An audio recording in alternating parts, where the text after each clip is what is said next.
The morning of my son's wedding began long before dawn.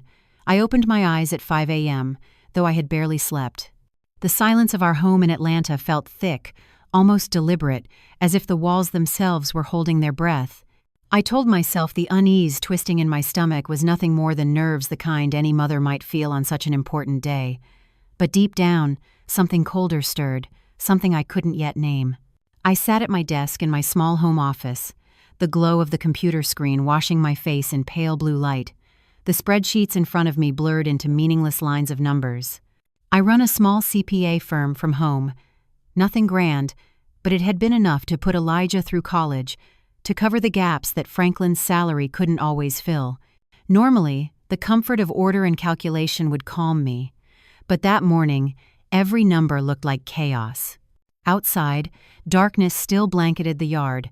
The air was cool and damp, carrying the faint scent of roses from the garden I'd tended for months. I could already picture the ceremony to come. Rows of white chairs glimmering under string lights, the rose-covered arch Franklin had built with his own hands, the laughter of guests floating across the lawn. I wanted perfection. My son deserved that. 25 years of marriage to Franklin, 23 years of motherhood. Everything I was, everything I had built, was tied to this family. I was the planner, the memory keeper, the one who kept our world in motion. Franklin was the charmer, the man who filled every room with laughter and ease. I had always been content to stay in the background, to be the quiet strength that held things together. But lately, something had shifted. It was in the way Franklin's smile didn't quite reach his eyes anymore, the way he silenced his phone when I entered the room, the way he'd say, "Just work, honey," when I asked what was wrong, followed by that light laugh, the one that used to comfort me, but now felt rehearsed. I wanted to believe him. After all, you don't throw away 25 years of history over a gut feeling. Still, that feeling sat heavy in my chest, pressing down with every beat of my heart. The creak of the office door startled me. I turned to see Elijah standing there in his pajamas, holding a mug of coffee. His hair was messy, his face drawn and tired.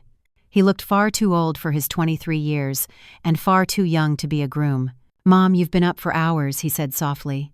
I tried to smile, closing my laptop. Couldn't sleep. Just wanted to make sure everything's perfect for my boy. He stepped closer, the faint smell of coffee and soap trailing behind him. "Dad's not here," he said, his tone casual but edged with something sharp. He left early, said something about picking up a gift for Madison's parents. I frowned. That was news to me. Franklin wasn't the kind of man who planned surprises. He was the kind who took credit for them. Elijah sat on the edge of my desk, his fingers tightening around his mug.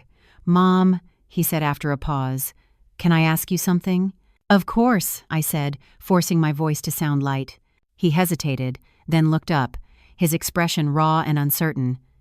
"Do you think Madison really loves me?" The question cut through me like a blade. Madison, beautiful, ambitious, the perfect fiancée, came from an influential family, the kind that moved through life like it was a well-choreographed dance. She was everything we thought Elijah needed. But even as I tried to push away my unease, memories flashed before me, her distracted smiles, her eyes flicking toward Franklin during dinners, the quiet moments when she seemed somewhere else entirely. "Why would you ask that, honey?" I asked gently. "It's your wedding day." He gave a small, bitter laugh. "Maybe it's just nerves," he said, staring into his coffee. "But sometimes, when she looks at me, I feel like I'm not really there, like I'm just convenient." He paused, voice trembling. "And she's been spending a lot of time with Dad. She says he's mentoring her about finances. But Mom, He stopped. The room felt smaller suddenly, the air heavier. I wanted to comfort him, to tell him he was imagining things, but I couldn't. Because I'd noticed it too, the glances, the easy familiarity, the way Franklin's eyes lingered on Madison just a heartbeat too long. "Sweetheart," I whispered, reaching for his hand. "You're just nervous. That's normal before a wedding." He looked up, eyes glistening. "It's not just nerves, Mom. I think she's in love with someone else." For a second, the world went silent. Even the ticking clock on my desk seemed to stop. "What makes you say that?" I asked, though part of me already knew. He took a shaky breath. "Because of the way she lights up when Dad calls. Because she always asks about him first. because I saw them yesterday in the garden talking, laughing, and the way he looked at her, his voice cracked. It wasn't how a father-in-law should look at his son's fiancée. A chill rippled through me, sharp and nauseating. I tried to steady my voice. Elijah, that's a serious accusation. I know, he said, his tone heavy with defeat. And I hope I'm wrong. God, I really hope I'm wrong. Before I could respond, the sound of footsteps echoed down the hall. Franklin appeared in the doorway, impeccably dressed, smiling as if the world were still whole. "Well, look at my two favorite people," he said brightly, his charm on full display. "Big day, son. You should be getting ready." He turned to me, his eyes flicking over my face. "Simone, you'll wear yourself out if you keep working. Madison's coming by around 10 to discuss some last-minute seating chart details." Elijah's shoulders stiffened. "What details?" "Oh, just making sure her parents don't sit next to Uncle James after that political argument last Christmas," Franklin said with a dismissive wave. "You know how special her family is." The silence that followed was so dense it pressed against my ribs. I looked at my husband, then at my son, and I knew not in my mind, but in the deepest part of me that Elijah wasn't wrong. Something was terribly, terribly wrong, and by the end of this day, our family would never be the same. After Franklin left the room, silence settled like fog between us. Elijah stared into his mug, the coffee long gone cold, his thoughts far away. I wanted to speak to tell him he was imagining things, that stress before a wedding could make anyone see ghosts, but the truth stuck in my throat. I had seen the same signs. I had felt the same chill. "Elijah," I began carefully, "you know your father loves you." He gave a hollow laugh, shaking his head. "I used to think so, but lately, he's been different. Cold one minute, overly cheerful the next. It's like he's playing some part and forgetting his lines." I wanted to defend Franklin, to cling to the image of the husband I thought I knew, the man who kissed my forehead before leaving for work, who built the rose arch for his son's wedding with his bare hands. But the image was blurring, dissolving into something else entirely. "Elijah," I said, forcing a smile I didn't feel, "you're exhausted. We've all been running ourselves ragged getting ready for today. Weddings have a way of—" "Mom." His voice was soft but firm. "You've seen it too, haven't you?" The question hit me like a hammer. His eyes met mine, searching, pleading for honesty. For a long moment I couldn't breathe. I felt as though the air itself was waiting for my answer. Finally I said the only thing I could. "I've noticed things." He nodded slowly, as if he had expected nothing less. "I knew it," he whispered. I looked away, my gaze landing on the framed photos lining my office shelf, our family at the beach, Elijah's high school graduation, Franklin and me cutting our wedding cake 25 years ago. The people in those pictures were strangers now. I felt the sting of tears but refused to let them fall. "Elijah," I said, turning back to him, "whatever's happening, we'll face it together.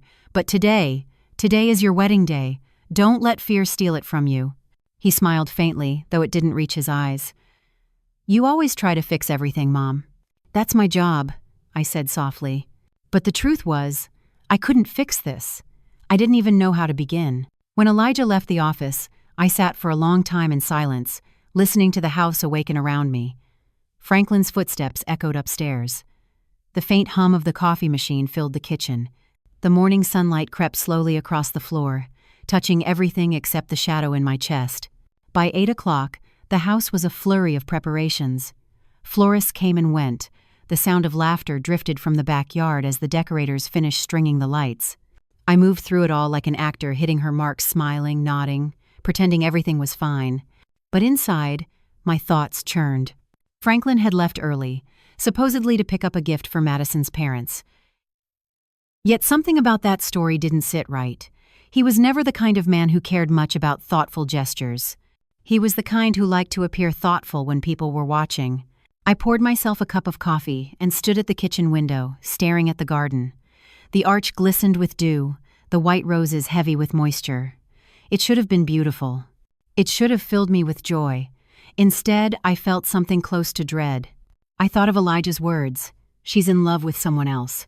The way she lights up when Dad calls. My stomach turned. I pressed my palm to the counter to steady myself. Could I really believe that? Could I accept that my husband, the man I had built an entire life with, was capable of betraying his own son? The sound of the front door opening snapped me out of my thoughts. Franklin's voice rang through the house, cheerful and familiar. "Honey, I'm back."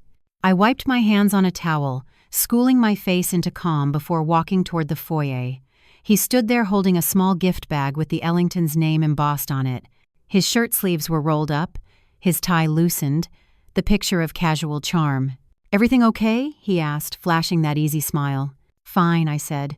"Just busy." He leaned in and kissed my cheek, the brush of his lips cold and impersonal. "You're my rock, Simone, always have been." It should have comforted me. It didn't. "Where'd you get the gift?" I asked lightly. "Oh, just something from that little boutique downtown," he said quickly, his tone too smooth.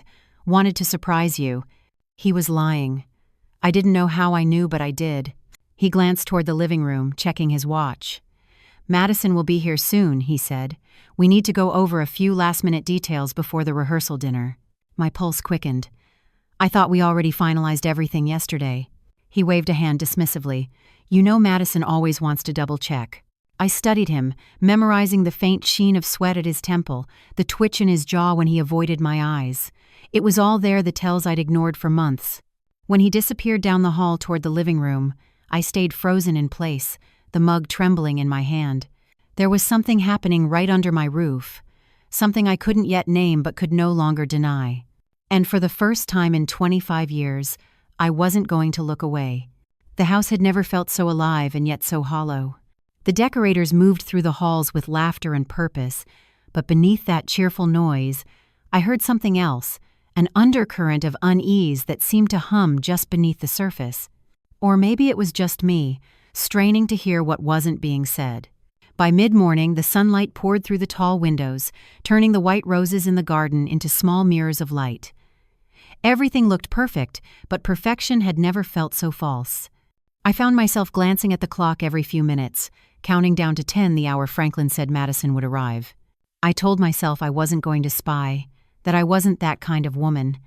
But the thought of my son's fiancée meeting my husband alone in the living room felt like a thread I couldn't stop pulling. And when you tug at a thread long enough, something always unravels. At 9:58, a sleek white BMW rolled into the driveway. My chest tightened. Madison stepped out, radiant as ever, even in casual clothes. She carried herself like someone who had never known insecurity. Her blouse was neatly tucked into tailored jeans, her long hair falling in waves that caught the morning light. She looked like everything a mother could ever want for her son, and yet, I felt only dread. From my vantage point in the kitchen, I saw Franklin open the front door. His smile was wide, almost eager. He ushered her inside with that familiar charm, the same charm that had once made me fall in love with him. My breath caught. I couldn't hear what they were saying, but the tone was unmistakable, low, soft, intimate. I told myself I would just wait 5 minutes. 5 minutes to confirm nothing was wrong. But 5 minutes stretched into something else. I moved quietly, slipping out the back door, the air heavy with the scent of cut grass and morning dew. My heart pounded so loud it felt like a drum in my chest. I crouched behind the hydrangeas beneath the living room window, the same hydrangeas I had planted 15 years ago, back when Franklin and I still shared laughter that came easily. The soil was damp beneath my knees. My hands trembled as I pulled back a branch and peered through the glass. They were standing near the fireplace, the same spot where we took our family photos every Christmas. Franklin poured a drink into 2 crystal glasses, offering one to Madison. She smiled as she accepted it. Their conversation was light, comfortable, too comfortable. Then I saw it. His hand brushed her arm. She didn't pull away. Instead, she leaned closer, saying something that made him laugh, the kind of laugh I hadn't heard in years, carefree and genuine. The kind of laugh that used to belong to me. My stomach twisted. For a moment, I tried to rationalize it. Maybe they were discussing wedding details. Maybe I was letting my imagination run wild. But then, as she turned slightly, I saw the way he looked at her, his gaze soft, hungry, utterly inappropriate. It wasn't paternal, it wasn't professional, it was something else entirely. I bit down on my knuckle to keep from gasping. The taste of salt and fear filled my mouth. 25 years of marriage flashed through my mind every anniversary, every morning coffee, every argument we had worked through. The man inside that room was not the man I had married. And then, in the glass reflection, I saw movement upstairs, a shadow by the railing. Elijah. My heart froze. He was watching too.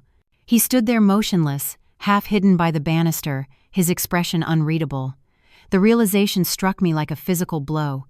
He had seen enough to confirm everything he'd feared. Inside, Madison set her drink down.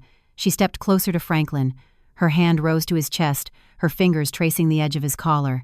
He didn't stop her. He didn't even flinch. Instead, he tilted his head slightly, his lips curving into the faintest smile. The world tilted. I could feel my pulse in my ears. I wanted to scream. I wanted to burst through that door, to tear the illusion apart. But then, from behind me, a voice broke through the fog low, strained, trembling. "Mom." I turned sharply. Elijah was there beside me, crouching low behind the same hydrangeas. His face was pale, his jaw tight. His eyes burned with something between fury and heartbreak. "Don't," he whispered. "Not yet." I could barely speak. "Elijah?" "I already know," he said, his voice shaking, "and it's worse than you think." For a moment, I couldn't breathe.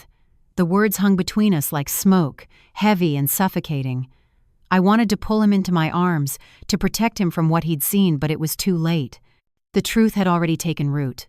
Inside the house, Franklin leaned in closer to Madison. I couldn't bear to watch. I turned away, pressing my forehead against my knees as tears slipped down my face, silent and hot. Everything I had built, every memory, every promise was collapsing right there behind the glass. And I realized, with a clarity that chilled me to the bone, that this wedding day wasn't the start of a new chapter for our family. It was the beginning of the end. For a long moment, neither Elijah nor I moved. The two of us crouched there in the damp dirt behind the hydrangeas, as if the stillness could undo what we had just seen. I could hear the faint murmur of their voices from inside the living room, soft and intimate, carried through the glass. The laughter that followed sounded like a knife sliding between my ribs. Elijah's hands were trembling slightly. He clenched them into fists, grounding himself in the way only men do when they are seconds from breaking apart. "Mom," he said quietly, his voice strained. "I've known for weeks." My breath hitched. "Weeks?" He nodded, his eyes locked on the window. I didn't want to believe it. I thought I was going crazy, but every time I told myself I was imagining things, something else would happen. He swallowed hard. The way she talks to him, the way he looks at her. It's been right in front of us. The words hit me like blows.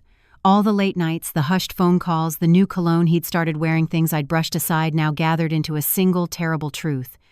"Elijah," I whispered, my voice shaking, "you shouldn't have to see this." He looked at me then, and for the first time I saw a man, not the boy I had raised. "You shouldn't either," he said. Inside, Franklin and Madison had moved closer to the sofa. His hand brushed a strand of hair from her face, and she smiled at him. It was a tender smile, not the nervous kind you give a father-in-law, but one heavy with affection and history. And then, as I stared through the glass, Franklin leaned forward and kissed her. It wasn't hesitant. It wasn't a mistake. It was deep, deliberate, familiar. The world seemed to tilt.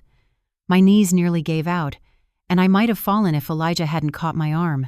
"Mom, don't," he whispered urgently, his voice breaking. "Not yet." I turned to him, my words tumbling out in a whisper that barely found its voice. "That's your father. That's your fiancé." "I know," he said, the two words like stones. "And I know exactly what we're going to do." I could barely hear him. The blood in my ears roared louder than his voice. My hands were shaking, my heart pounding so violently I thought it might burst. The betrayal wasn't just visible, it was alive, breathing through that window, staining the very air of my home. "Elijah, we have to stop this," I said. "We can't let them—" He cut me off. "If we go in there now, what happens? They'll deny it. They'll twist it. Dad will gaslight us both until we start doubting what we saw. He's good at that, Mom, you know he is." He wasn't wrong. Franklin had built a lifetime on smooth words and practiced sincerity. He could turn lies into gospel with a single calm explanation. "So what do we do?" I asked, my voice trembling, part anger, part despair. Elijah turned his gaze back to the window. His jaw was clenched so tight that a small muscle in his cheek pulsed. "We get proof," he said. "Enough that no one can deny it. Then we destroy them together." The quiet conviction in his voice sent a chill through me. My son, my gentle, thoughtful Elijah, was gone. In his place stood a man carved by betrayal, sharp and unyielding. He reached into his pocket and pulled out his phone. "I hired someone," he said flatly. The words barely made sense. "You what?" "A private investigator, 2 weeks ago." He opened a gallery on his phone and handed it to me. My fingers trembled as I scrolled. There, frozen in glossy clarity, were photos Franklin and Madison entering a hotel downtown, Franklin's hand on the small of her back. Another showed them leaving 2 hours later, their clothes slightly disheveled. A third showed them laughing over wine in a restaurant I'd never been to. Each image was another nail in the coffin of my marriage. "Oh my God," I whispered. "There are more," Elijah said quietly. 17 different occasions. I scrolled through the evidence, each picture slicing deeper into me.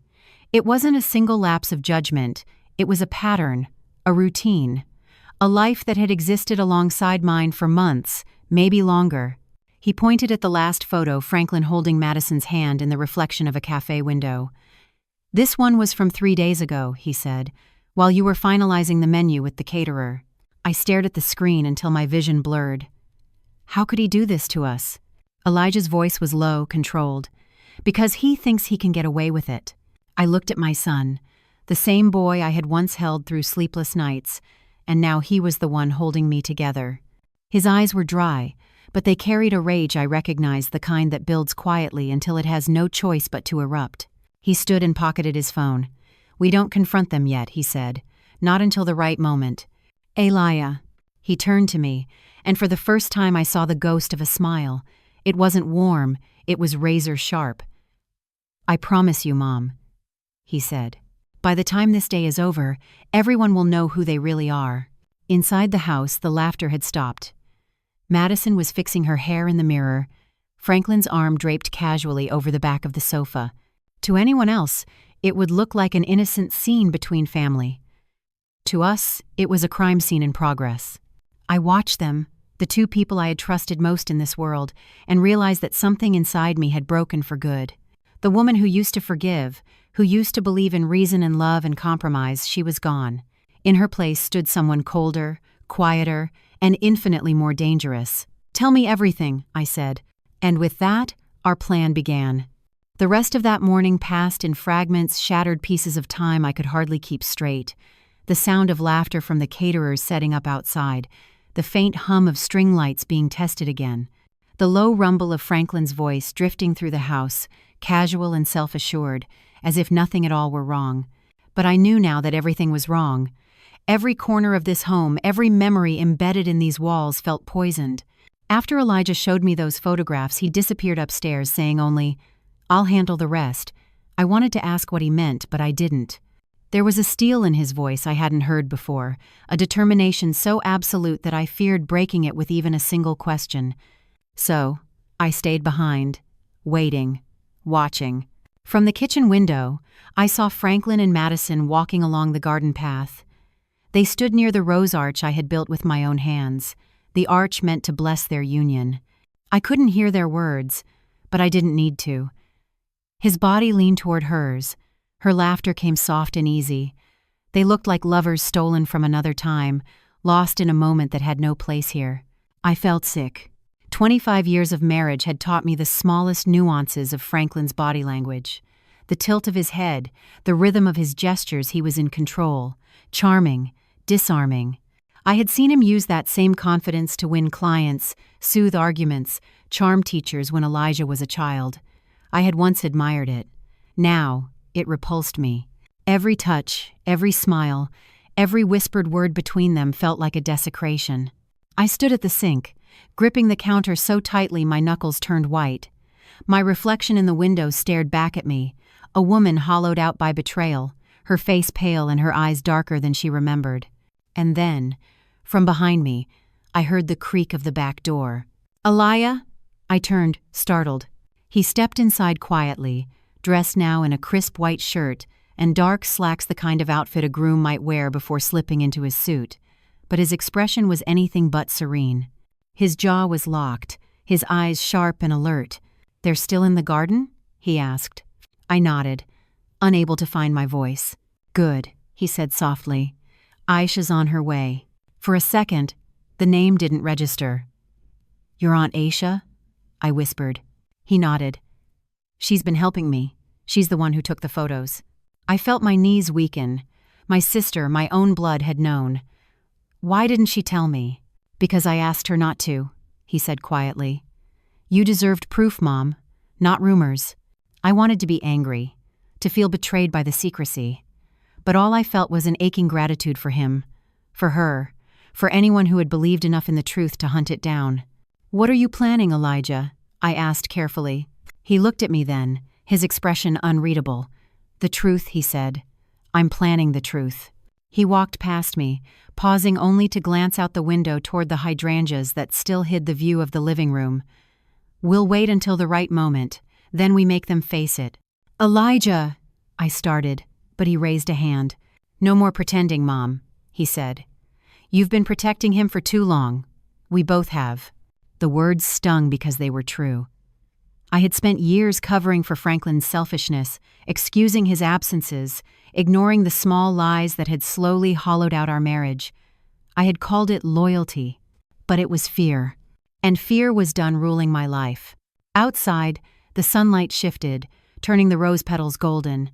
I saw Franklin touch Madison's hand, a fleeting gesture that might have seemed innocent to anyone else. But to me, it was the final confirmation of everything I had refused to believe. A shadow passed across the window. My sister Aisha appeared at the side gate, her movements discreet and practiced. Even in her retirement, she carried herself with the quiet authority of the police officer she'd once been. She gave me a small nod through the glass, then slipped into the side entrance. Elijah met her in the hallway, their voices hushed but tense. I stayed where I was, afraid that if I moved, the fragile thread holding me together would snap. When they returned, Aisha carried a small envelope in one hand and a flash drive in the other. "He's been careful," she said grimly, "but not careful enough. I have bank records, hotel receipts, surveillance footage, enough to bury them both." Her words felt like an anchor, terrifying and solid all at once. Elijah turned to me, his face pale but resolute. "Mom, this doesn't end with a confrontation. It ends with justice."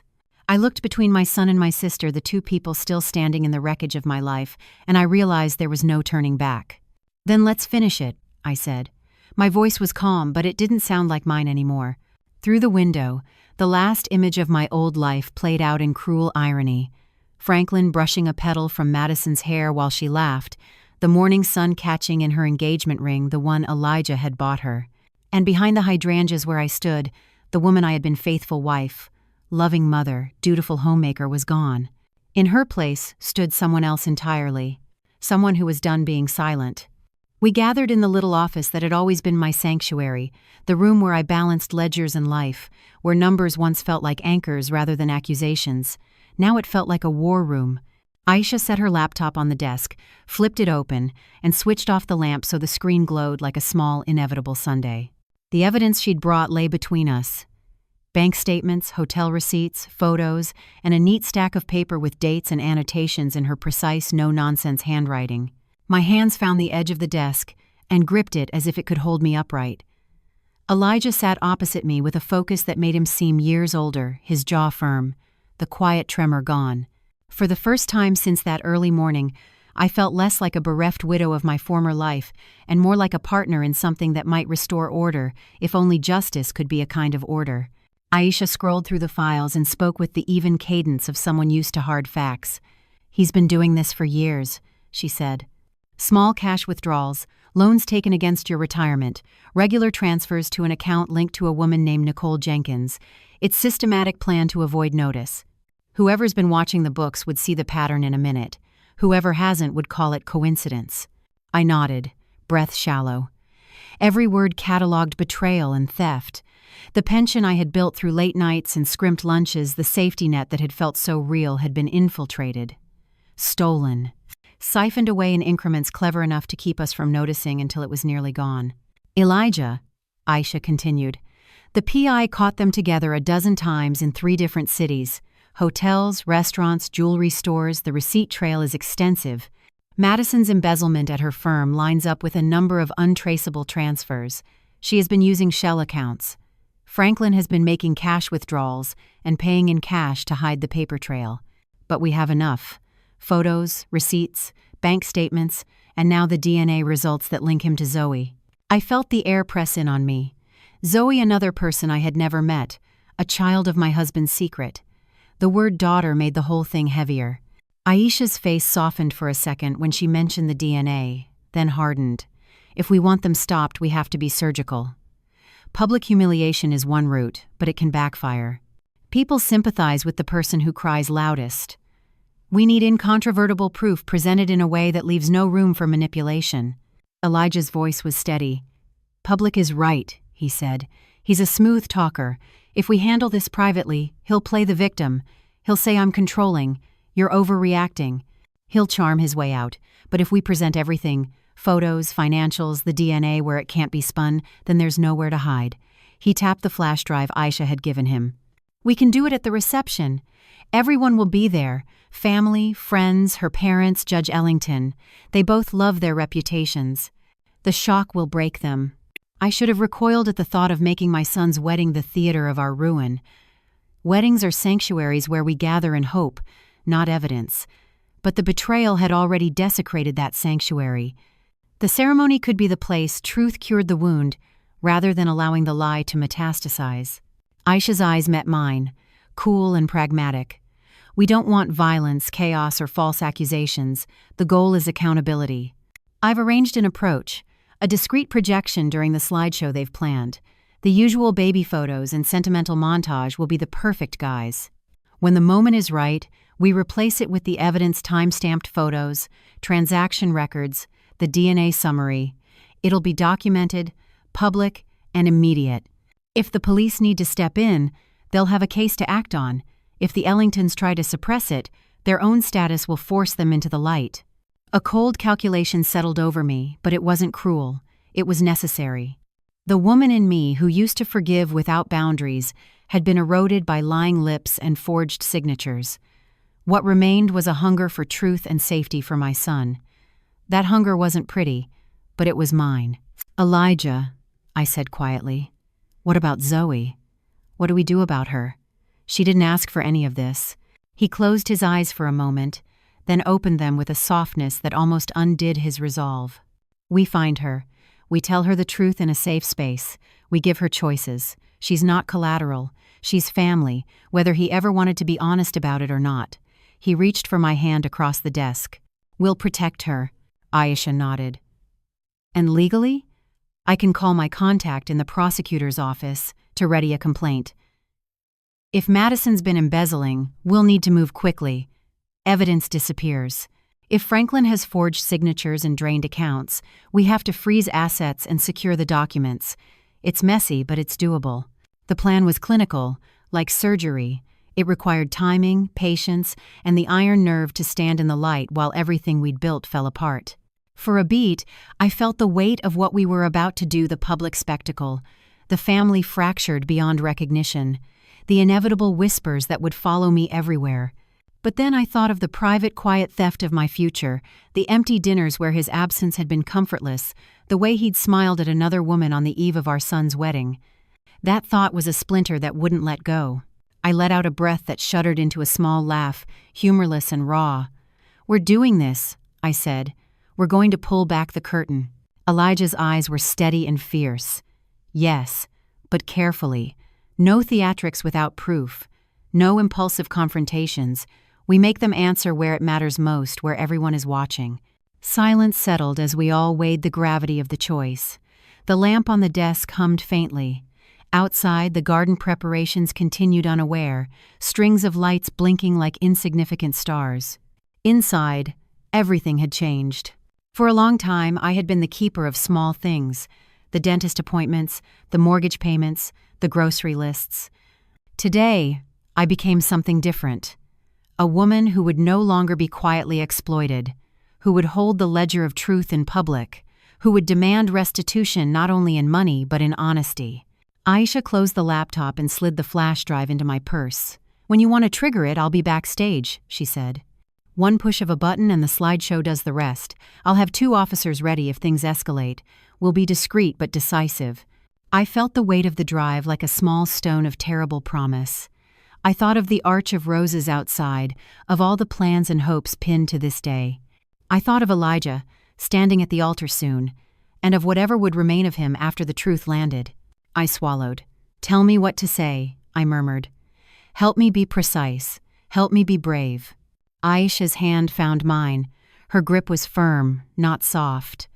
"We'll script it," she said. "Short, factual, unyielding.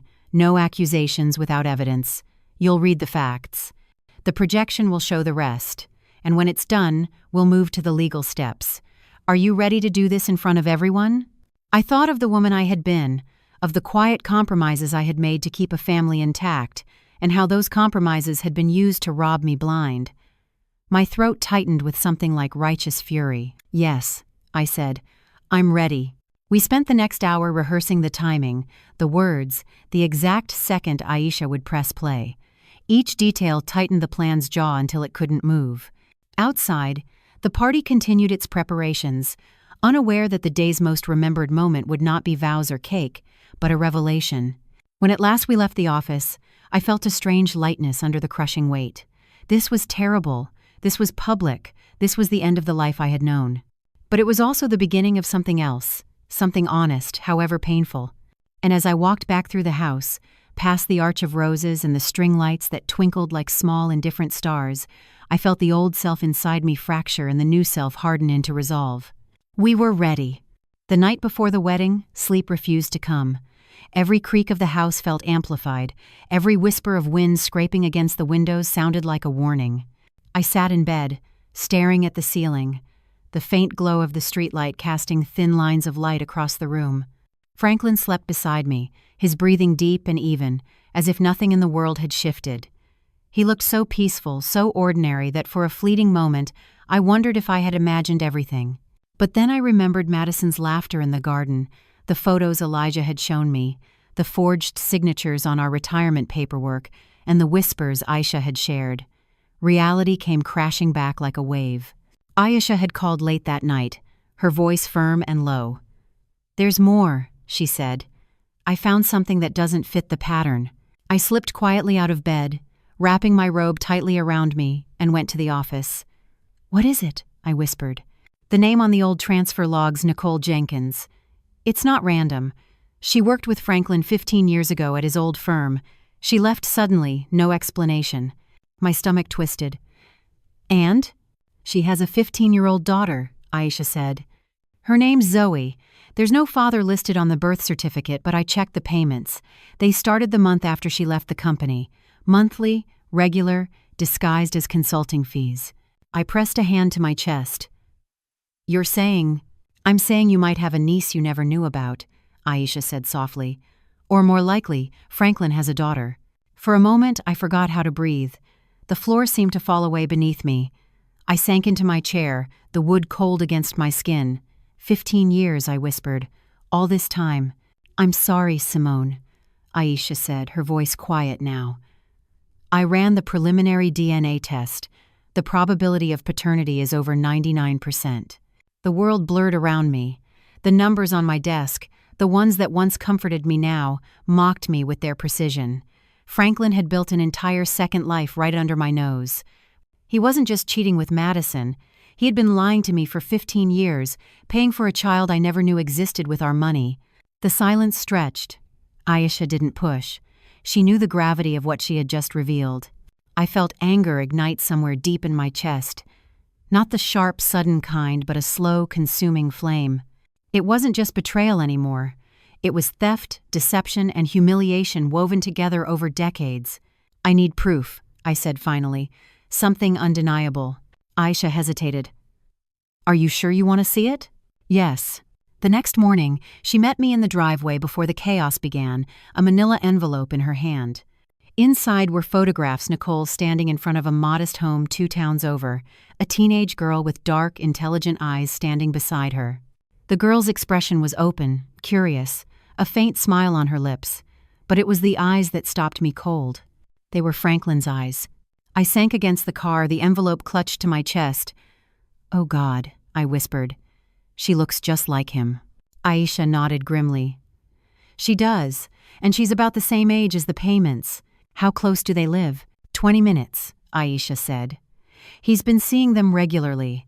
Cash withdrawals, trips labeled as business meetings, they line up with visits to that address. He's been running 2 lives, Simone."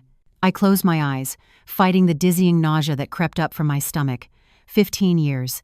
Every late meeting, every unexplained absence, every time he'd brushed off my questions, it all fit now. It wasn't just an affair, it was a double life. When I finally spoke, my voice was barely above a whisper. "And Madison knows?" Aisha exhaled slowly. "I think she does. Some of her messages to him referenced the secret, and a few payments from her stolen funds went into an account connected to Nicole Jenkins. So Madison had been not only his lover but also complicit in keeping his other life hidden. My husband and my son's fiancée, bound together by greed and lies." Elijah came out of the house just as Aisha finished speaking. His suit jacket hung loosely over one shoulder, his expression hollow but steady. "So, it's true," he said quietly. "He has another kid." I wanted to reach for him, but he stood rigid, his jaw tight. "I thought finding out about Madison was enough," he said, his voice cracking. "But this, he didn't just betray you, Mom. He betrayed me too. Our whole life was a lie." I couldn't find words. He was right. Everything we had built, the home, the family, the illusion of stability, was a carefully arranged stage set. And now, the curtain was falling. Aisha slipped the envelope into my purse. "You both need to be ready," she said. "When this comes out, it's not just about embarrassment. It's about exposure. People will talk. The Ellingtons will panic, but they'll have no defense once the evidence is public." Elijah nodded grimly. "Good. Let them feel what they made us feel." I turned to him, startled. There was no hesitation in his tone, only precision. It scared me a little, the quiet ruthlessness of it, but I understood. He was done being the obedient son. As Aisha left, I stood in the doorway, the morning light spilling across the floorboards, illuminating the photographs I still held. A teenage girl's smile stared up at me, full of innocence and possibility, an unknowing victim in a web of adults' lies. "Mom," Elijah said softly, "you okay?" I looked at him, my heart breaking for both the boy he was and the man he had become in a single day. "No," I said, "but I will be." We stood there for a moment, the hum of distant laughter from the garden mingling with the quiet ticking of the hall clock. It struck 10. The wedding would begin in just a few hours. "Then let's end this," he said.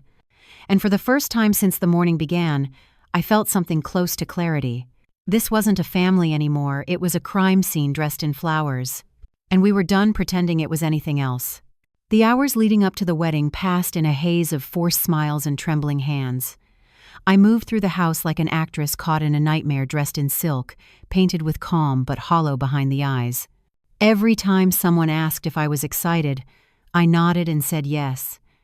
Every time someone complimented the flowers, I thanked them softly. But beneath that mask, my mind ticked like a metronome, counting down to disaster. Elijah stayed mostly silent, pacing through the corridors, his phone never leaving his hand.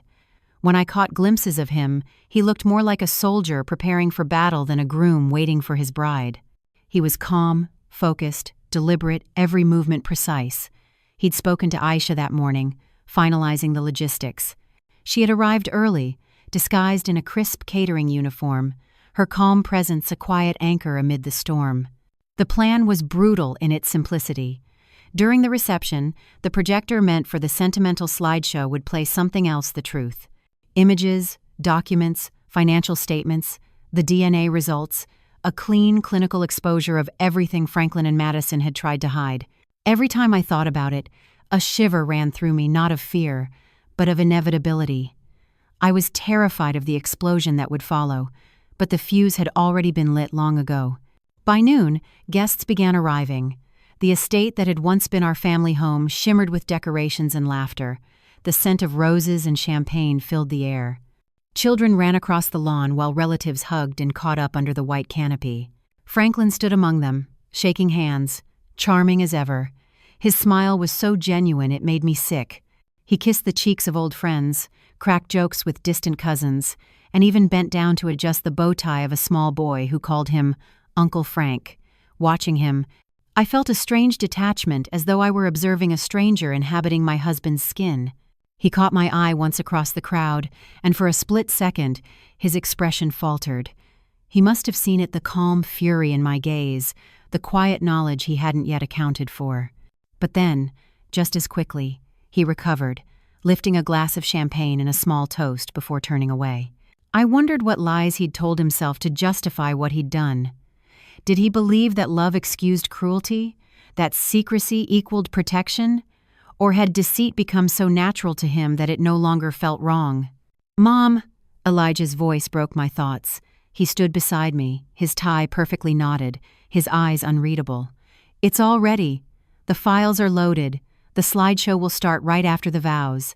I looked at him. My son, my baby, and for a fleeting moment I wanted to stop it all. To grab his hand and tell him we didn't need revenge, that we could walk away and rebuild quietly.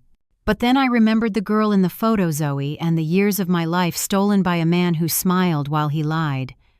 There would be no quiet rebuild. Some truths needed to be spoken aloud, even if they destroyed everything. "Okay," I said softly. "Let's finish it." We went through the motions of preparation.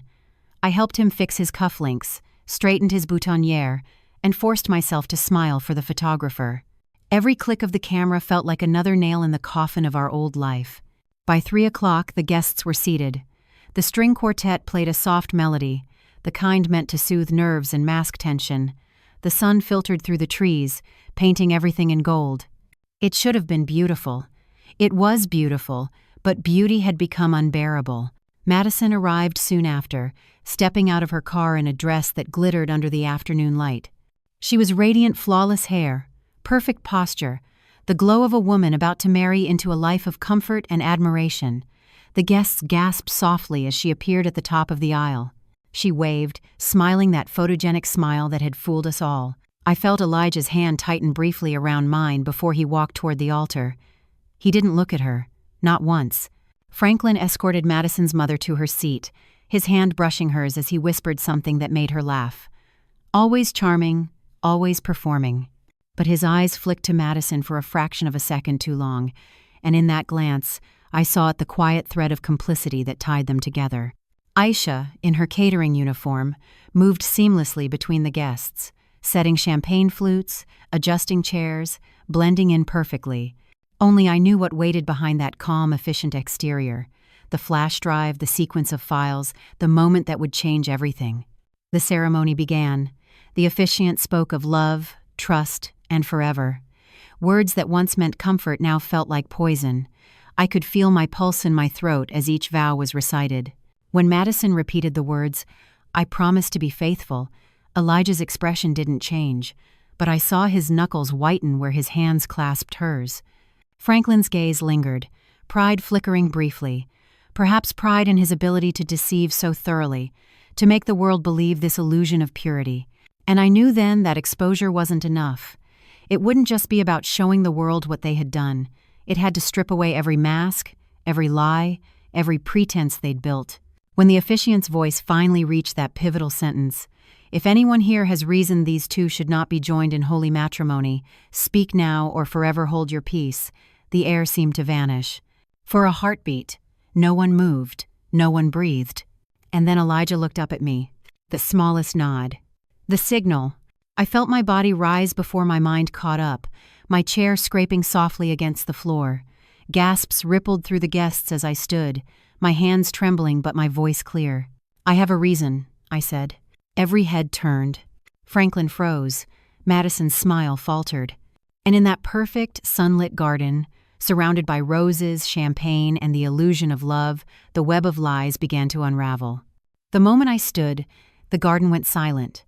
The soft melody from the string quartet died mid-note, and even the wind seemed to hold its breath.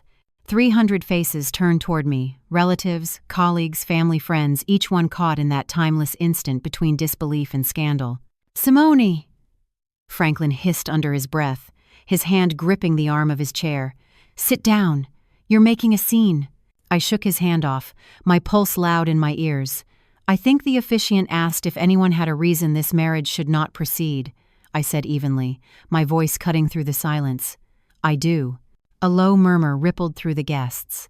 The Ellingtons, the bride's parents, shifted in their seats, confusion flickering across their polished faces. Judge Ellington started to rise, his jaw tight. "Mrs. Whitfield," he began, "what on earth is this?"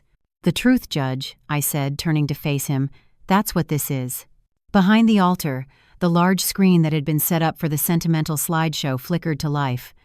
I could see Aisha near the catering table, one hand discreetly in her pocket. Her thumb pressed the remote. And then, like a curtain tearing open, the first image appeared. It was Franklin and Madison in our living room, the same living room where I had spent countless nights doing Elijah's homework, where we celebrated birthdays and Christmas mornings. But in that photo, my husband and my son's fiancée were locked in an unmistakable embrace. A collective gasp swept through the guests. Someone dropped a champagne flute. It shattered against the stone pathway. Madison's face drained of color. That's not real," she stammered, taking a step back. "Those photos are fake." "Are they?" I asked. My voice calm now, terrifyingly calm. "Because that timestamp says yesterday morning, at 10:42, while you were supposed to be finalizing seating arrangements with me." More photos followed, flickering across the screen like scenes in a film none of us wanted to see. Madison and Franklin at a restaurant, Madison and Franklin entering a hotel, Madison and Franklin leaving, disheveled, her lipstick smeared. Each image was a nail hammered into the coffin of pretense. Guests murmured. Phones came out. The sound of whispers grew into a hum, rising, spreading. Madison's mother gasped, pressing a hand to her chest. Her father turned red, his composure cracking. Franklin shot to his feet. "Enough," he bellowed, his voice booming. "Simone, what the hell are you doing? These are lies. You've lost your mind." "Have I?" I asked. My hand trembled, but I held it high. "Then perhaps you can explain this." Aisha pressed another button. The photos vanished, replaced by bank statements clean, damning, undeniable. The audience fell silent again. "This," I said, pointing to the projection, "is our joint retirement account. You forged my signature and withdrew nearly $60,000 over the past year. You told me you were investing in rare coins. In reality, you were buying jewelry and paying for hotel rooms. For her." I turned, gesturing toward Madison, whose trembling hands clutched her bouquet so tightly that the stems snapped. "Simone," Franklin said, his tone turning desperate, "we can talk about this privately." "Privately?" I repeated, my voice cracking with something deeper than rage.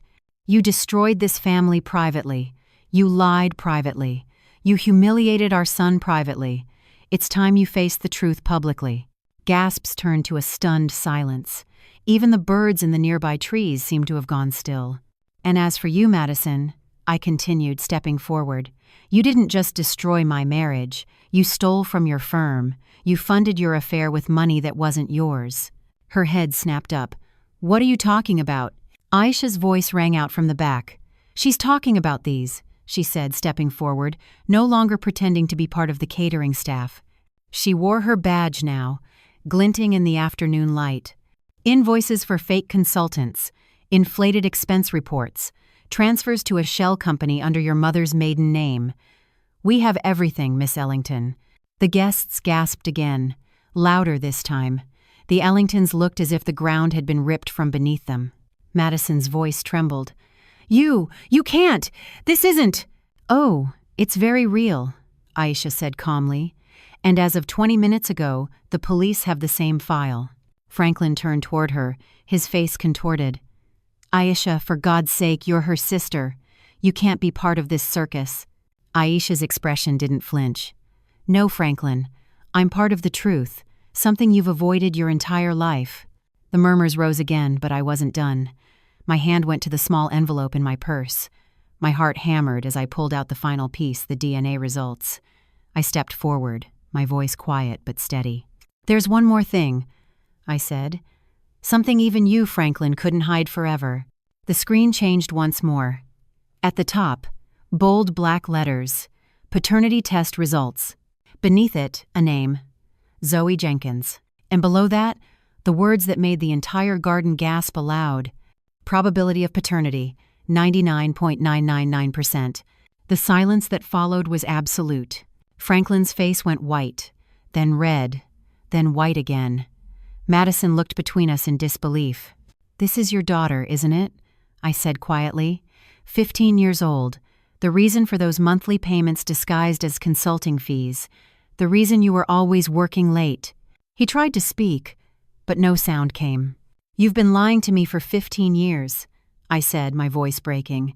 "You let me raise our son while you paid for another child in secret. You've stolen not just money, but years of my life. Years of love, loyalty, and trust." A sob broke from somewhere in the crowd. Madison's bouquet fell from her hands, scattering petals across the white aisle. Franklin looked around wildly, his mask shattered. And in that moment, I realized something simple and devastating. This wasn't just revenge. This was truth reclaiming space it had been denied. I turned to Elijah. He stood tall, his face pale but resolute. His eyes met mine across the wreckage of our family, and I saw in them something fierce and clear. "It's over," he said softly. But the day wasn't done, not yet. Because in every collapse there's a reckoning that follows. And ours was still coming. The world didn't end in a thunderclap. It ended in a slow, shattering ripple gasps, then screams, then the frantic shuffling of 300 disbelieving guests. The garden, once so perfect and serene, erupted into chaos. Madison staggered backward, her pale face a mask of disbelief. "No, this can't be real," she whispered, clutching at the edge of the table for balance. "You're lying. This is all fake." Franklin lunged toward me, his voice booming. "Simone, stop this madness. Think about what you're doing. You're humiliating our family." "Our family?" I repeated, the words slicing through the air. "You ended our family the moment you stepped into that hotel room." The crowd parted instinctively as I stepped forward. My heels sank slightly into the grass, but I didn't waver.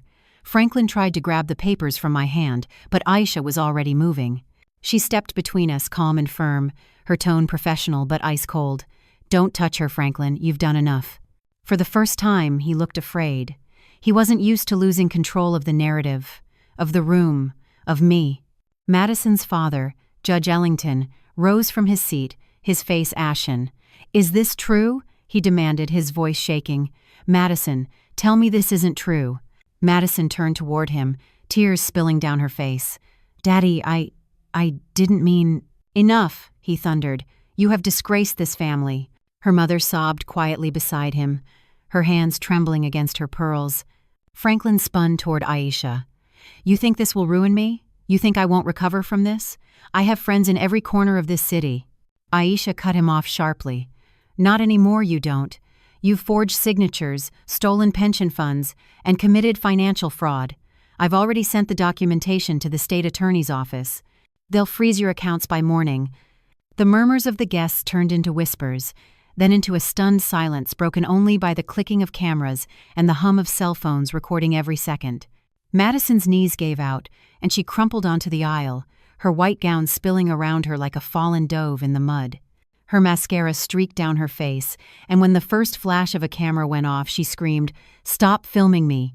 But no one did. Elijah moved to my side, his face pale but steady. "It's done, Mom," he said softly. "You don't have to say anything more." But I wasn't finished. Because this wasn't only about punishment, it was about truth. I turned back to the crowd, my voice trembling but clear. For 25 years I believed in this man. I built a home with him, raised a son with him, and stood by him through every storm. I trusted him completely.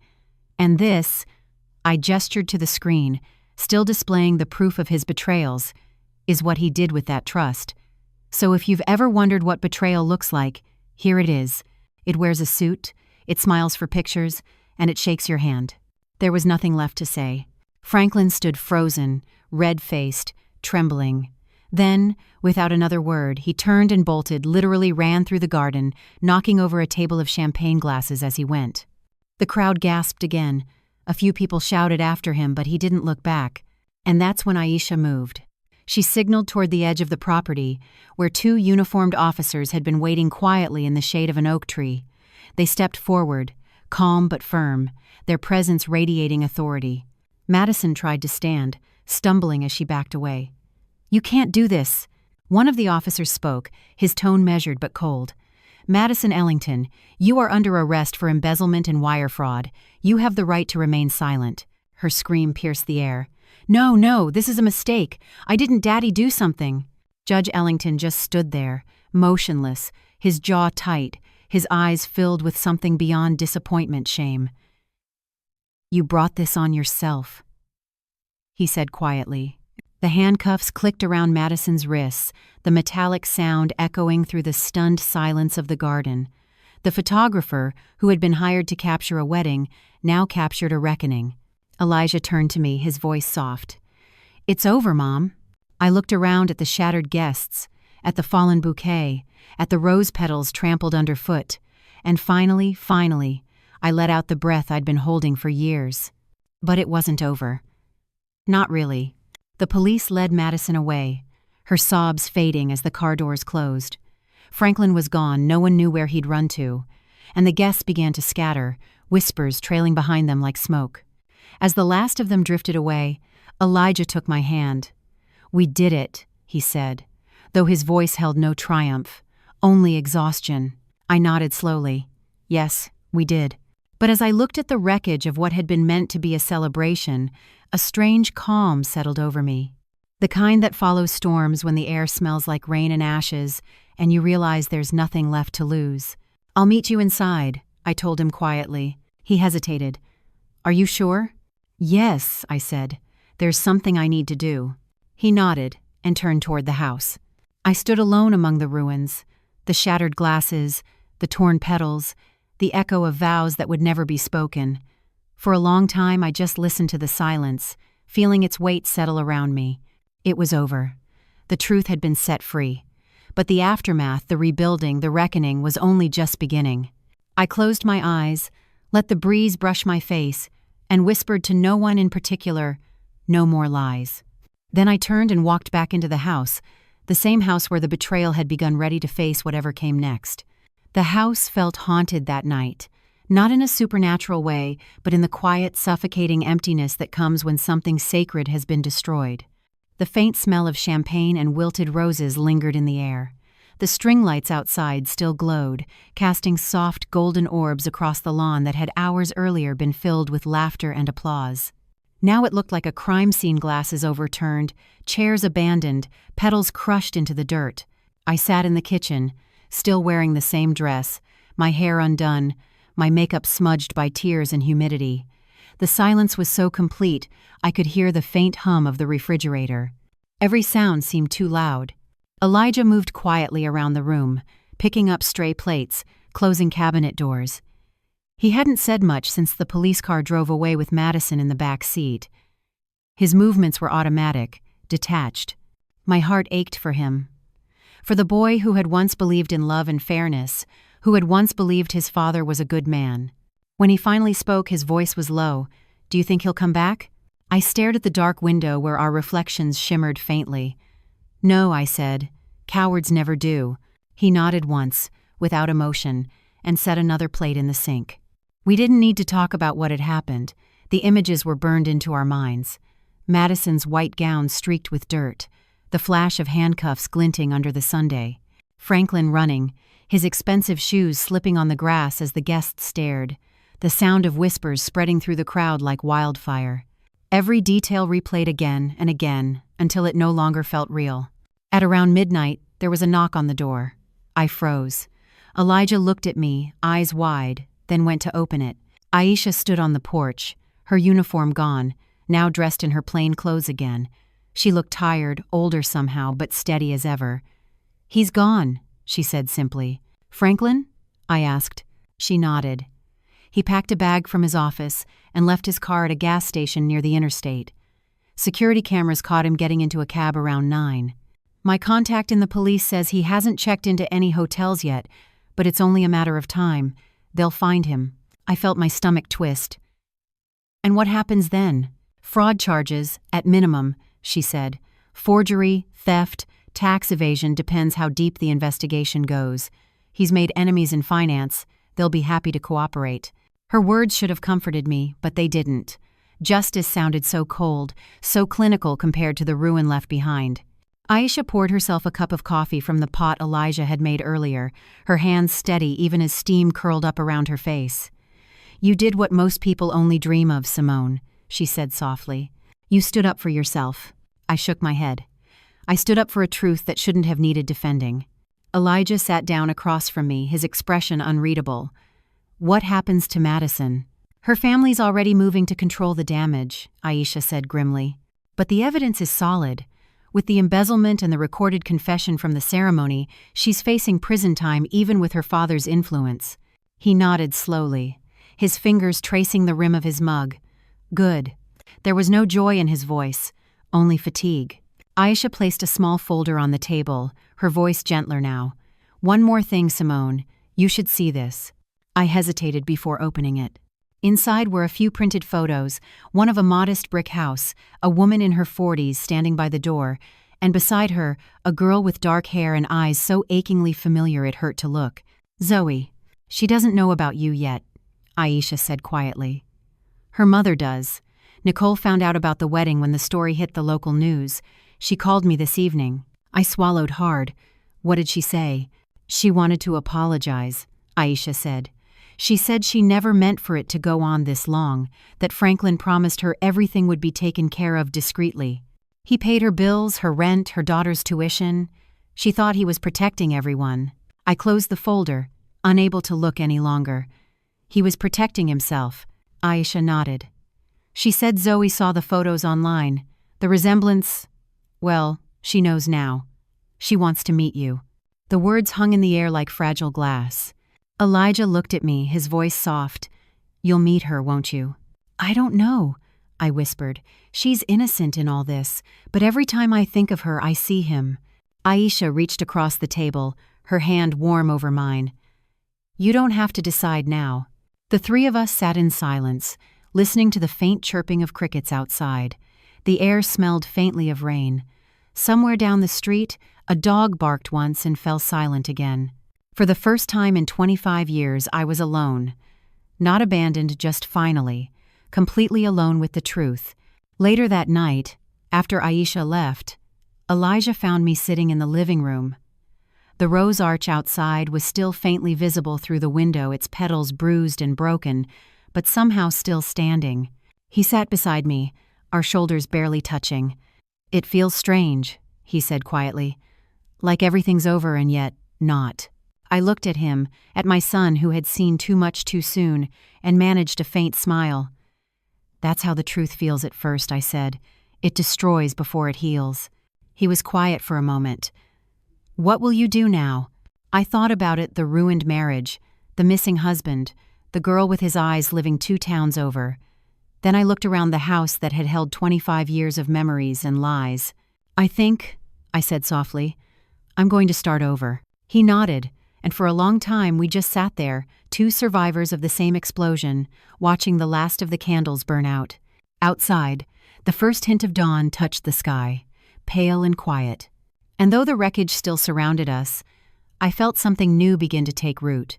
Not forgiveness, not yet, but something close. Freedom. 2 weeks passed before the letter arrived. It came in a plain white envelope, tucked neatly among the stack of bills and advertisements that filled my mailbox every Monday. There was no return address, just my name, handwritten in soft, looping script. For a moment, I thought it was another sympathy card. Ever since the wedding incident, people from the neighborhood had been leaving messages on my doorstep. "You were so brave. We're praying for you. What a tragedy." All well-meaning, but each one like a tiny reminder of the spectacle my life had become. But when I opened the envelope, I froze. The handwriting inside was unfamiliar, but the name at the bottom was not. Nicole Jenkins. My pulse quickened. The letter was short, written with care, as if each word had been weighed before being allowed onto the page. "Dear Simone, you don't know me, but I suspect you know my name now. I can't imagine what you must be feeling, and I won't try to excuse what's been done. I didn't know he was still married, not at first. When I found out, I ended things. But the damage had already been done, and my daughter was already here. I told myself it was best to keep her out of it to protect her, to protect you. But lies, even good ones, rot from the inside. Zoe found out about you 2 weeks ago, when everything went public. She saw the photos. She knows who her father is. She asked me if she could meet you and your son. You have no obligation to say yes, but she's just a child who wants to understand the truth that adults have spent years hiding. She's not to blame for any of this. Neither of us are asking for forgiveness. Just a moment of honesty. A beginning, maybe. If you're willing, there's a small cafe on Willow Street. We could meet there. I'll understand if you can't. Nicole. I sat at the kitchen table for nearly an hour, the letter trembling in my hands. Part of me wanted to tear it up, to throw it in the trash with the rest of the unwanted reminders. Another part of me, quieter but steadier, knew I couldn't ignore it. Zoe wasn't just a name on a page anymore. She was a living, breathing consequence of choices I hadn't made but still had to live with. When Elijah came home that evening, I handed him the letter. He read it in silence, his brow furrowed, his eyes scanning each line with care.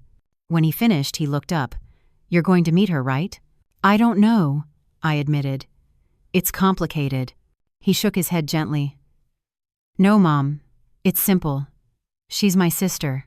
The word hung in the air, heavy but undeniable. "She deserves the truth," he added, "and so do you." So, 3 days later, I went. The cafe on Willow Street was quiet, tucked between a florist and a bookstore, its windows fogged with steam from the morning rush. I chose a table by the window and ordered tea, my hands trembling so badly I spilled a few drops when the waitress set it down. When the door opened, I knew it was them immediately. Nicole looked older than I expected, tired but graceful. She carried herself like someone who had lived with secrets too long. And behind her, half hidden by the doorframe, stood Zoe. For a moment, I couldn't breathe. She was 15, maybe 16. Her dark hair fell loose over her shoulders, and her eyes, those unmistakable eyes, found mine instantly. Franklin's eyes. The same shade of deep brown that once made me feel safe, now a mirror of everything that had broken me. "Mrs. Whitfield?" Nicole asked softly. I nodded, standing slowly. "Simone, please." Her lips trembled into a nervous smile. "This is my daughter, Zoe." Zoe hesitated, clutching a book against her chest like a shield. "Hi," she said quietly. Her voice was steady, but her hands betrayed her. "Hi, Zoe," I said, my throat tight. "It's good to meet you. We Saturday." The silence was heavy but not hostile, just uncertain, like everyone was afraid of saying the wrong thing. After a few awkward moments, Zoe spoke first. "I saw you on TV," she said, eyes downcast. "The wedding. I'm sorry. That must have been awful." I let out a slow breath. "It was," I said honestly, "but it's not your fault." She looked up then, and there it was, the sincerity, the confusion, the innocence that had been caught in someone else's storm. "Did he ever talk about me?" she asked softly. I felt my chest tighten. "No," I said. "He never did." Nicole's eyes shimmered with regret. "He told me he couldn't. He said it would ruin his family. I believed him. I thought I was protecting you by staying away. I was wrong." There was no anger in her voice, only exhaustion. I studied her for a moment, the woman who had unknowingly shared my life. She wasn't the enemy I had imagined. She was just another casualty of Franklin's cowardice. "It's strange," I said quietly. "For years I thought I knew everything about the man I married. Every detail, every secret, every habit. But now I realize I didn't even know half of him." Nicole nodded. Neither did I. The three of us sat there for what felt like forever, the silence between us transforming into something almost tender. Then Zoe reached into her bag and pulled out a small envelope. "I made this," she said shyly, sliding it across the table. Inside was a pencil sketch, a simple drawing of a rosebush under an arch, delicately shaded.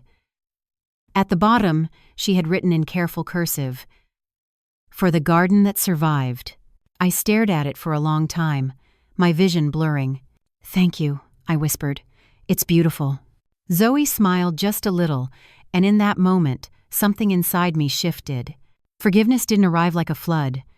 It came quietly, like sunlight finding its way through clouds that had hung too long. When we left the cafe, Elijah was waiting outside. I hadn't told him I'd invited him to come later, but of course he'd guessed. Zoe froze when she saw him. For a moment, neither of them spoke. Then he smiled a real, gentle smile I hadn't seen since before the wedding. "Hi," he said. "I'm Elijah." "I know," she said, smiling back. And just like that, something fragile and new began to take root between them two people, connected by a man who had broken both their lives but couldn't destroy the parts of them that were still good. As we said goodbye, Nicole reached for my hand. "You didn't have to come," she said softly. "Yes, I did," I said, "because I think we all deserve to stop living in his shadow." That night, I placed Zoe's drawing on my desk. The arch and the roses looked almost alive in the lamplight. Outside, the garden still bore the scars of that terrible day: trampled petals, broken stems, but new buds were already beginning to bloom. And for the first time in a long time, I let myself believe that maybe, just maybe, something beautiful could grow from what had been destroyed. A year has passed. 12 quiet months that felt both endless and fleeting, like time itself was trying to relearn how to move forward. The house is no longer the same, and neither am I. The grand estate where Franklin and I built our carefully polished life was sold 6 months ago. I couldn't stand the silence anymore, the way the walls seemed to echo with old laughter and lies. Every corner of that place was haunted, not by ghosts, but by memories that refused to fade. Now I live in a modest townhouse on the other side of Atlanta. It's small, sunlit, with white curtains that dance in the afternoon breeze and creaky floors that remind me I'm still alive. The first night I slept here, I woke to the sound of rain tapping on the roof, and instead of feeling lonely, I felt free. I started rebuilding piece by piece, not just my life, but myself. The divorce was finalized quietly. Franklin didn't contest it. Perhaps he knew he had already lost everything worth keeping. His lawyer sent a single, pitiful letter full of legal jargon about restitution and liquidated assets. My attorney handled the rest. I signed my name one last time beside his and felt a strange, weightless peace settle in my chest. After that, Franklin vanished from the headlines. The fraud charges stripped him of his job, his reputation, and whatever friends had still pretended loyalty. The last I heard, he was living alone in a small apartment near Savannah, trying to stay out of sight. I haven't seen him since that day in the garden, and I don't think I ever will. Madison served her sentence. 2 years in a minimum security facility, thanks to her father's influence. But reputations don't heal like wounds. Hers will never recover. I don't hate her anymore. Hatred is too heavy to carry for long. She was a mirror of Franklin's weaknesses, greedy, lost, desperate for admiration. I pity her now more than anything else. Elijah and Zoe, though they became the reason I got out of bed each morning, the two of them built a bond I never expected. They meet every Sunday for coffee, sometimes dragging me along even when I protest. Watching them together is like watching something that was broken find a way to fit again, not perfectly, but sincerely. They laugh easily, tease each other about everything, share old photos and inside jokes. Elijah went back to school after the wedding that never was. He said he needed to build something real, something no one could take away from him. He's studying landscape architecture now, designing gardens and parks. The irony isn't lost on either of us. He's taken the chaos of our lives and turned it into balance, beauty, and growth. I visit his projects sometimes, pretending to critique his work but mostly just watching him from a distance, proud beyond words. Zoe is 16 now, taller, more confident. She's discovered photography, and she brings her camera everywhere, capturing the world in the way only someone who's seen too much truth can. Her pictures are tender but raw, streetlights in the rain, children chasing pigeons, old hands holding younger ones. She says she wants to show that broken things can still be beautiful. I see her father's face in her sometimes, but it doesn't hurt the way it used to. Maybe because I see something else there too, a resilience that didn't come from him. Sometimes I still think about Franklin, not with love, not even with anger, but with a strange sort of distance, like remembering a book I once knew by heart but can't quite recall the details of anymore. There's no satisfaction in his ruin, only inevitability. Truth has a way of catching up, even with the cleverest liars. One evening not long ago, I was sitting in my little living room when the doorbell rang. When I opened it, there he was, Franklin. For a moment, neither of us spoke. He looked smaller, somehow not just thinner but diminished. His once perfect hair was streaked with gray, his shoulders slightly stooped. The confident gleam in his eyes was gone, replaced by something quieter. Regret, maybe, or defeat. "Can I come in?" he asked. His voice was gentle, almost hesitant. I hesitated, then stepped aside. For a few minutes. He stood awkwardly by the window, his eyes darting around the small space. "You look good," he said softly. "Don't," I replied. "We don't need to do that." He nodded, eyes down. "You're right." There was a long silence before he spoke again. "I'm in therapy now. I know that doesn't fix anything, but I'm trying to understand what went wrong, why I did what I did." I folded my hands, watching him carefully. "You wanted more," I said simply, "and you mistook selfishness for love." He flinched but didn't argue. "I'm sorry, Simone," he said quietly, "for everything. For the lies, the money, Madison, the years I wasted pretending I was something I wasn't." I studied him for a moment, searching for the man I used to know, but he was gone, replaced by this fragile, tired figure who finally seemed human. "I forgive you," I said at last. His head snapped up, surprise flickering in his eyes. "Not for you," I continued, my voice steady. "For me, because I don't want to carry you anymore." He nodded slowly. "I understand." When he left, I closed the door behind him and leaned against it, letting the quiet fill the room again. I thought I would feel relief, or sadness, or anger. But instead, I felt nothing at all. Just peace. That night, I walked into the small backyard behind my townhouse. The moon was high, the air cool. A single rose bush grew by the fence, the only thing I'd taken from the old garden. I knelt beside it, pressing my hand into the earth. The soil was damp, alive, forgiving. For a long time, I just sat there, breathing in the scent of rain and roses. The life I had built with lies was gone. But in its place stood something quieter, simpler, and finally real. And as the wind rustled through the leaves, I whispered into the night, not to Franklin, not to the past, but to myself. I survived, and I am free. 3 months after Franklin's visit, I almost believed the story was finally over. The townhouse had settled into its own rhythm of quiet mornings and calm evenings. My life had grown smaller but also clearer. I worked fewer hours at my firm, spent Sundays with Elijah and Zoe, and filled the rest of my time with small things that once seemed unimportant, tending to my rosebush, baking bread that never turned out quite right, learning to live with silence without fearing it. Then one afternoon, while I was sorting through invoices at my desk, the phone rang. It was Aisha. "Simone," she said without preamble, "he's back." My heart sank. "Franklin?" "Yes. He contacted me this morning, said he wanted to speak to you again. In person." "Why me?" I asked, already knowing the answer. "Because he's out of options," Aisha said. "The charges are closing in. His assets are frozen. He's filed for bankruptcy. He says he wants to make amends, but I think he wants something more." I stared at the papers on my desk, the rows of numbers blurring together. "What does he want, Aisha?"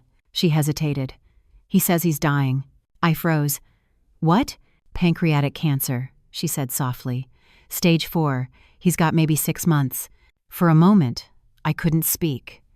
My mind went blank, my heart thudding in my chest. After everything, after the wreckage and the shame and the silence, this was how his story was ending? "Do you want to see him?" she asked gently. "I don't know." "Then don't answer now," she said. "But if you do, don't go alone." That night, I couldn't sleep. I sat by the window, staring at the streetlights outside, wondering what justice looks like when the body itself becomes punishment. Franklin had destroyed so much, and yet the thought of him dying alone in some rented room filled me with something I didn't want to name. Not forgiveness, but a kind of exhausted compassion. 2 days later, I went. He was staying at a small hospice facility outside Savannah, the kind of place built for quiet endings. The nurse led me down a narrow hallway that smelled faintly of antiseptic and wilted lilies. When I reached the door, I almost turned around, but then I saw him. Franklin lay in a recliner by the window, a blanket over his legs, sunlight falling weakly across his face. He looked older than his years gaunt, gray, his once perfect hair thin to wisps. But when he turned and saw me, his eyes still held that familiar warmth. "Simone," he said, his voice cracked but clear. "You came." I stood there, unsure whether to approach. I wasn't sure I would. He nodded, a faint smile tugging at his mouth. That's fair. For a long moment, neither of us spoke. The only sound was the slow rhythm of the oxygen machine. Finally, he broke the silence. I needed to see you, he said. Not to ask for anything, not this time, just to tell you that you were right. About everything. I didn't respond. He continued, his gaze drifting toward the window. I thought I could control everything, people, money, love. I thought I was smarter than everyone else. But when the truth finally came out, it was like the air got sucked out of my life. You think you're powerful when you're lying, but really, you're just drowning slower. His voice trembled on that last word. I felt a tear slide down my cheek before I could stop it. You hurt so many people, Franklin, I whispered. You could have stopped any time. You could have told the truth. I know, he said softly, but every lie made the next one easier, and by the time I realized how far I'd gone, I didn't know how to stop. I was too afraid of losing you. You lost me anyway, I said. He nodded, eyes glassy. Yes, I did. The silence that followed wasn't angry anymore. It was heavy, but clean like a wound finally allowed to bleed. I see Elijah sometimes, he said after a while. He doesn't talk much, but he listens. He's better than I ever deserved. He's stronger than both of us, I said. A faint smile crossed his face. And Zoe, he said quietly. She wrote me a letter. She forgave me. Said she didn't want my name, just the truth.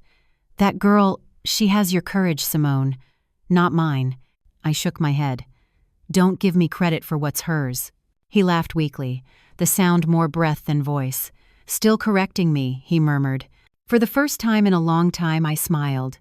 Just a small, tired smile. We sat together in silence for nearly an hour, watching the sunlight crawl across the floor. When the nurse finally came in to check his vitals, I knew it was time to go. I stood, smoothing the edge of my sleeve. Goodbye, Franklin, I said softly. He looked up, eyes shimmering. Thank you. For coming. I hesitated at the door. For what it's worth, I said.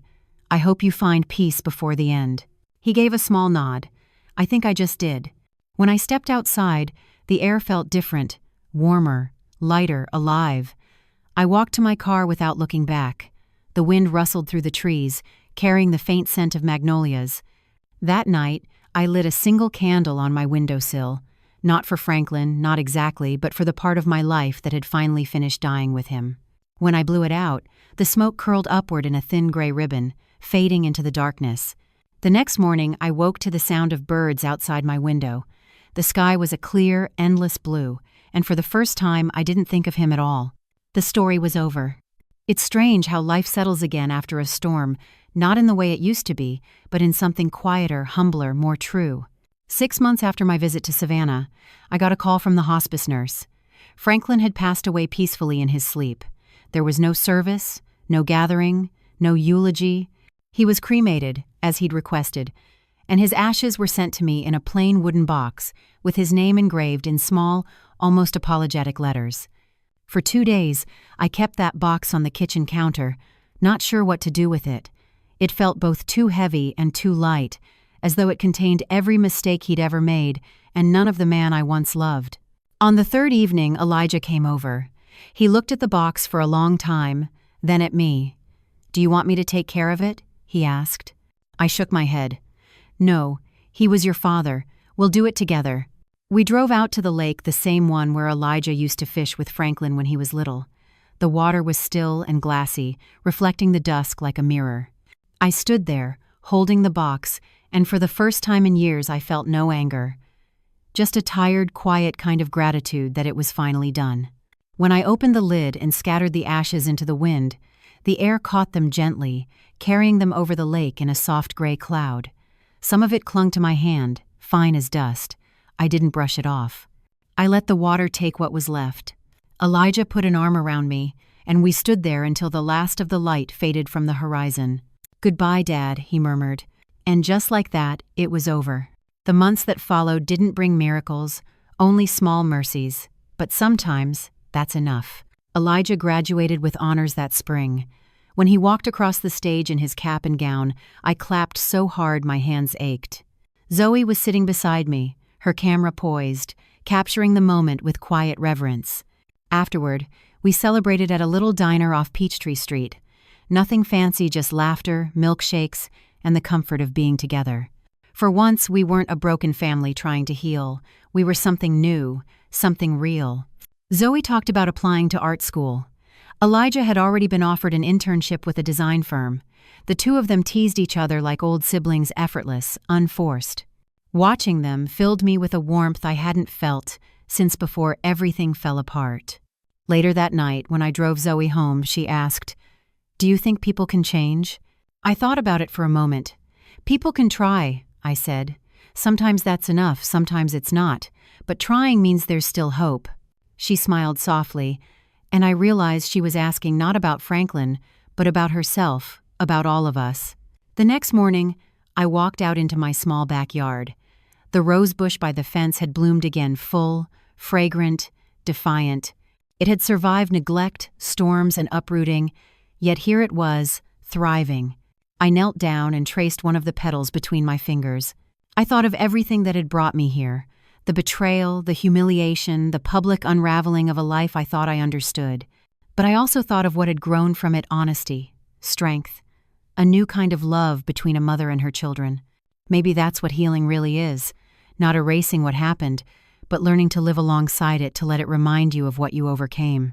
A breeze moved through the yard, soft and cool, carrying the faint scent of roses and rain.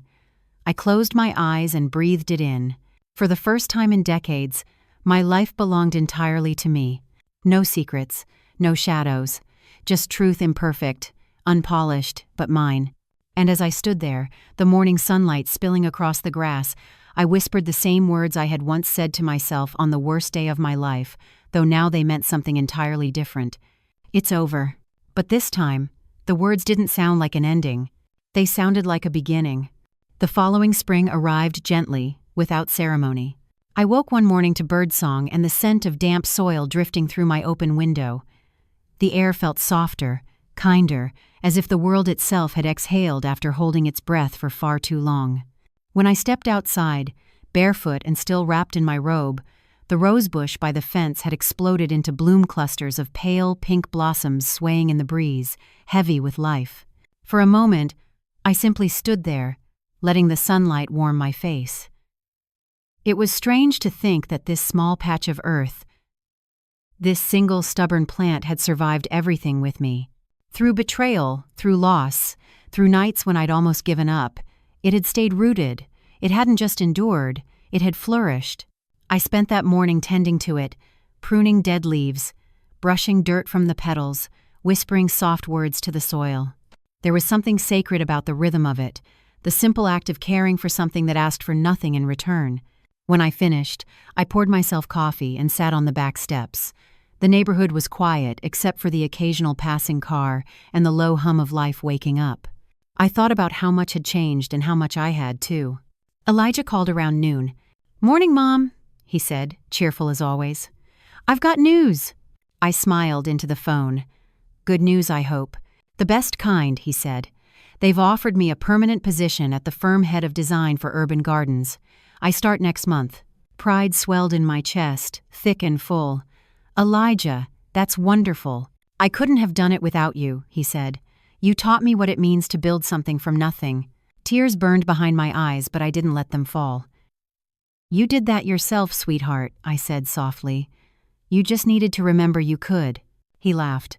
"Zoe says you're the reason any of us survived it." "Zoe's being kind," I replied. "You two are the reason I did." After we hung up, I sat there for a while, letting the quiet stretch around me. The garden seemed alive with memory, not the painful kind, but the kind that hums quietly beneath the surface, reminding you how far you've come. In the late afternoon, Zoe stopped by unannounced, her camera slung around her neck, her hair tousled by the wind. "I was in the neighborhood," she said with a grin. "Thought I'd come say hi." She followed me out back, eyes immediately lighting up at the sight of the roses. "They're perfect," she murmured, kneeling to photograph them. "I love how the sunlight hits the petals. It looks like forgiveness." Her words caught me off guard. "Forgiveness?" She looked up, smiling. "Yeah." Like the world decided to start over. I watched her through the camera lens, the soft click of the shutter punctuating the air. She looked so much like him, but also so much like herself. A different story, a different ending. When she finished, she showed me the photo, the roses glowing under a beam of golden light, dew glittering like tiny jewels. "I think this might be my best one yet," she said. "It's beautiful," I whispered. She grinned. "You know what I'm going to call it? After the storm." That night, as the sun set behind the trees, I printed the photo and placed it in a small frame on my mantel. It joined a collection of newer memories.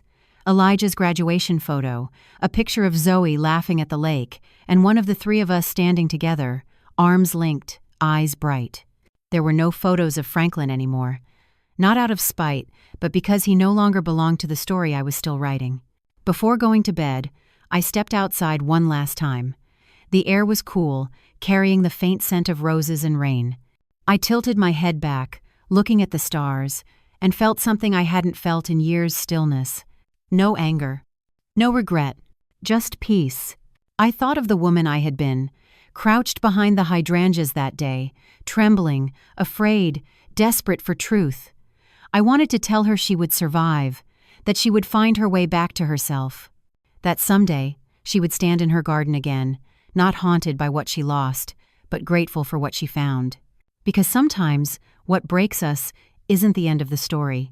It's the beginning of who we were meant to become. And as the wind whispered softly through the roses, I finally understood. Love doesn't always last, but truth does. And the truth in all its painful, beautiful honesty had set me free. The years have a way of softening everything. They don't erase the pain, they simply wrap it in distance until it becomes a story you can live beside without flinching. It's been 10 years since that day in the garden. 10 years since truth tore through the fabric of our lives like lightning through silk. I am 70 now. My hair is white, my hands lined, but my heart is steady. I still wake early each morning, long before the sun, and make a pot of coffee strong enough to keep me company while the world stirs awake. Then, as I always do, I step outside to greet the garden. It is different now, larger and more alive than I could have imagined back then.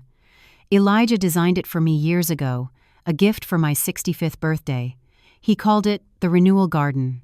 Where once there was only one rosebush by the fence, there are now dozens ivory, blush, deep crimson, and pale gold twining around an archway, much like the one Franklin built so long ago. The difference is that this one stands taller, stronger, rooted in soil we turned and replanted ourselves. At its center, a small bronze plaque catches the light each morning. It reads, "For truth, for resilience, for beginnings that come from endings." Every time I read it, I smile. Elijah visits every Sunday with his wife Claire. She's quiet and kind, a school librarian with soft eyes and an even softer laugh. Watching him with her reminds me that not all love stories end in ruin. Some are built slowly, honestly, and they last because they are tended like a garden, not possessed like a prize. Their 2 children, my grandchildren, run barefoot through the yard, chasing butterflies and laughing so hard it fills the air with music. Their joy feels like proof that the world can heal itself. Zoe visits too. She's 25 now, a professional photographer whose work has been displayed in galleries from New York to Portland. She still takes photos of gardens, says they remind her that beauty and pain grow in the same soil. Last year, she brought me a framed picture from her first exhibition. It's a photograph of the rose arch glowing in the morning light, dew shining like glass beads on the petals. At the bottom, she etched a title, "After the Storm." It hangs above my fireplace now. Sometimes, in quiet moments, I catch myself talking to the past, not with anger, but with a strange affection. I tell my younger self that she did the best she could, that she was brave, even when she felt broken. I even speak to Franklin sometimes, in my thoughts, telling him that I hope he found the peace he couldn't find here. The bitterness that once lived in my chest is gone. What's left is gentler, a deep understanding that pain is not the opposite of love, but its teacher. This morning, Elijah's daughter, Little Rose, named after the garden she adores, found me kneeling among the flowers. "Grandma," she said, pointing at a small bud just beginning to open. "Look, it's brand new." I smiled. "It is, sweetheart. Everything begins again." She thought about that for a moment, her tiny brow furrowing as children's minds do when they are trying to grasp something too big for words. Then she said, Even people? I paused, then nodded. Especially people. As she ran back toward the house, her laughter trailing behind her, I looked down at the rose in bloom, a soft blush of pink against a field of green, and I realized that she was right. Everything begins again. Not in the way we plan, not in the way we dream, but in the way life insists, stubborn, unpredictable, full of light. I stood, brushing soil from my knees, and took one last look at the garden that had carried me through a lifetime. The air was sweet, the sky wide and blue, the roses nodding gently in the breeze. And I thought, this is what survival looks like. Not vengeance, not victory, just peace, honest, hard-won and quiet. The kind of peace that smells like rain on new earth and sounds like laughter echoing through an open window.